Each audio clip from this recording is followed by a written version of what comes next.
Hey, what's up guys? Alan here with EatSleepTrade.net. Gonna bring you guys the watch list for the week of 7/13/15.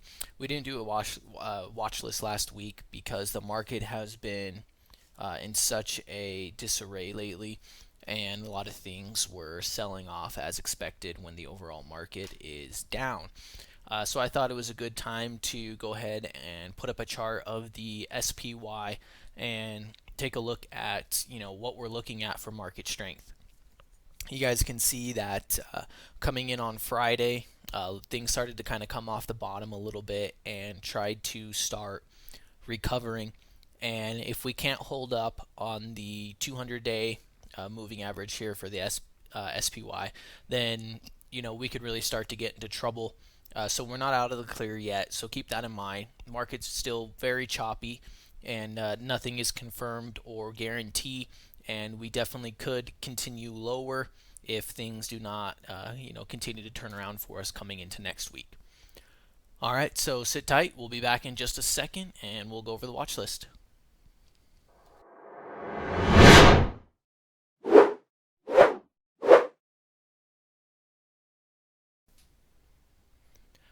Alright guys, welcome back. First up on the list is going to be MYRG, and we are currently in a long position on this one. Took a long position on the gap up day when we broke out of this wedge.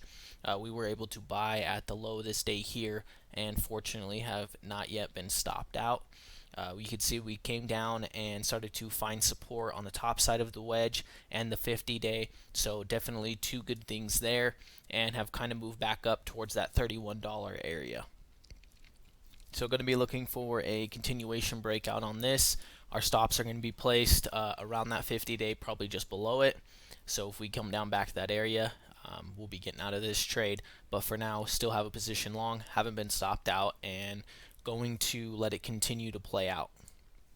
Next up on the list is UAM. UAM is a play that we've done before. We played the flag here on the breakout, move back up to 11. We're able to get in just above 10, so had a pretty good move and play on that one there. And now we've had quite a big sell-off right back down to this 200-day simple moving average. You can see that's happened now twice. Nice reversal candle down here on the bottom. Disregard this double candle. For whatever reason, my Fidelity is adding in a duplicate candle for every chart. So disregard that. I like the reversal here. Possibly good entry point. Trying to make our way back up to the 50-day here around 10. Followed by resistance here at 10.50. And if we can get up and through that, maybe we'll get to be test back up here at that $11 area again. Next up on the list is MTZ. Another carryover from a watch list, and we were looking for a reversal on a pullback here around this 50-day. You could see it is still holding as support. Hasn't shown too much strength as far as trying to move back higher, but we'll be anticipating and waiting for that strength to come back in if we get a green day. Good entry point with our risk again around the 50-day, anticipating a move back up to this 200-day or 2150 area. Next up on the list is CLNE. CLNE had a huge week last week off of a big ramp coming off the bottom. Big volume came in, big relative volume, and pushed it back up. You can see the RSI went down into that oversold area, and now we've managed to get back up out of that area. I'm not going to be buying it, anticipating this continued breakout as it's already pretty overextended. I'm going to be looking for a consolidation and possibly another flag set up. Look for the breakout of that flag and see if we can find entry there, anticipating a move back up towards the 50-day. Definitely want to hold ground on the 200-day, and this $6 area of support is going to be major for us. If we break through that, then this thing will probably most likely continue lower.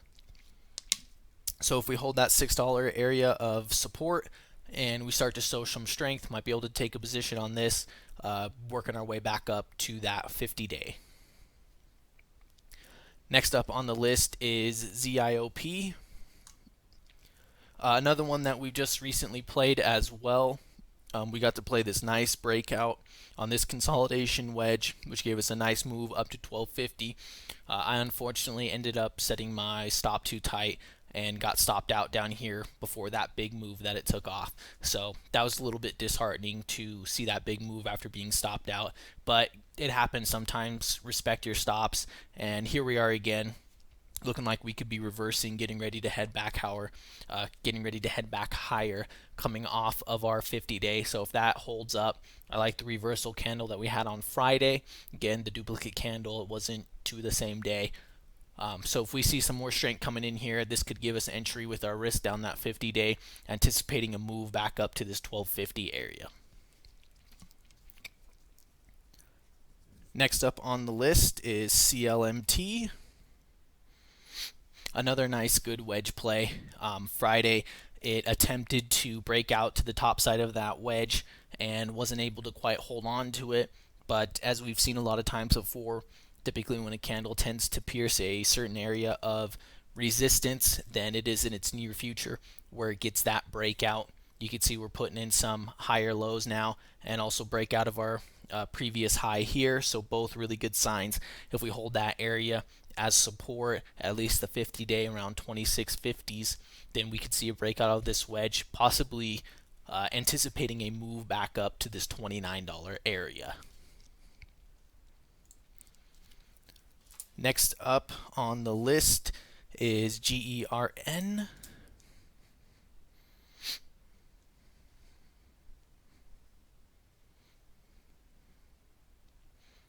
Another one here, a nice ascending triangle setting up. You see the pierce there where we tried to break out but failed, came back down. Nice reversal candle coming into the bottom of this wedge, possibly putting in a higher low. Got some space between the 50-day, and if we can get a break through this top resistance area, that could set us up for a pretty big move, especially if volume comes in. You could see this thing from the past. It's known for making those really large runs, and would really like to see another one of those coming through this consolidation on a nice breakout. So we'll watch that into next week and see if we can get that breakout. If markets are going to stay strong, this could definitely be a good candidate to make that move higher, especially if we can get some volume coming in. Alright guys, that's going to wrap it up for this watch list. If you guys have any questions, please leave them in the comments below. Don't forget to like and subscribe for future videos. Also, check out our website, eatsleeptrade.net. I've been doing a lot of updating and stuff on there, adding new features and trying to just make it more user-friendly. So check that out. From there, you can follow us on Twitter and like our Facebook page so you can stay up to date on all the stocks that we are watching and trading. Alright guys, thanks for watching, and we'll see you in the next video.